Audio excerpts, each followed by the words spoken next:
Members of One Huntsville Church are making sure they send the community back to school in good spirits. Today, the Huntsville First United Methodist Church hosted a back-to-school blessings drive-thru. Members of the church handed out goodie bags, which included face masks and hand sanitizers for both students and teachers. A prayer station was also set up for families. Leaders say it's important that people are ready spiritually and mentally.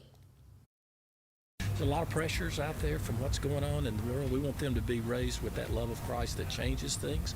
And so this gives us a chance at the beginning of the year to say that to them and to exhibit it to them as we share in what they're doing.